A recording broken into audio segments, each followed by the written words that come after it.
మనకు ఒక పికప్ వచ్చింది ఇప్పుడే. బస్ అన్న ఆయుధ పెడుతున్నారు లోపల వచ్చి. మన బోయంపల్లి నుండి మున్నారాబాద్ వచ్చింది అనుకుంటా, నేను పేరు సరిగ్గా చదవలేదు. ఆన్లైన్ పేమెంట్ అక్కడ పోయినాక మళ్ళీ చూపెడతాను. ఇప్పుడైతే వెళ్దాం నడవండి పికప్ పాయింట్. మనం వచ్చేసినాం పికప్కి. వీళ్ళ పికప్ ఇంతకుముందు కూడా ఒకసారి చేసుకున్నా. క్యూ మార్ట్కో ఇక్కడికో తీసుకెళ్ళినా వీళ్ళది ఫుడ్ ఐటమ్స్ ఉంటాయి. చలో పికప్ చేసుకున్నాం. ఇది మన లోడు తిండి ఐటమ్స్ అన్నీ లోడ్ చేసుకుని అయితే స్టార్ట్ అయిపోయినాను. 22 కిలోమీటర్స్ వచ్చింది మనకి డ్రాప్ లొకేషన్. ఇది మన మునీరాబాద్ అంటే మన అటు మెడ్చల్ సైడ్ ఉన్నది రతన్దీప్ డెలివరీ. మనం వచ్చేసినాము మునీరాబాద్కి. ఈ నుంచి మన రతన్దీప్ వచ్చేసి ఓ 2 కిలోమీటర్లు ఉన్నది. మనం వచ్చేసినాము డ్రాప్ పాయింట్కి.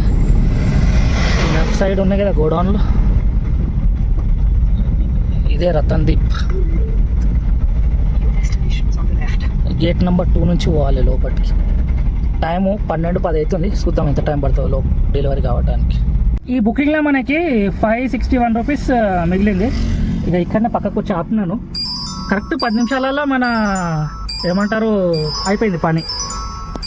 ఇప్పుడు ఒక చిన్న బుకింగ్ వస్తుంది, ఇది తీసుకోవాలా వద్దా అని ఆలోచిస్తున్నా. సాయి గీతా ఆశ్రమం దగ్గర ఉన్నది 200 రూపాయలు.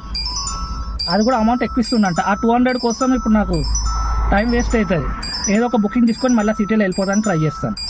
ఇక ఈ 200 బుకింగ్లో తీసుకుంటే ఈయనే ఉండిపోతాను. మళ్ళీ ఎవరు తీసుకోలేరు, మిస్ పడ్డది. ఏదైనా కొంచెం పెద్ద బుకింగ్ వస్తే ఇక్కడ నుంచి బుకింగ్ తీసుకొని మళ్ళీ వెళ్ళిపోతాను. బుకింగ్ రాగానే మళ్ళీ షూట్ చేస్తాను.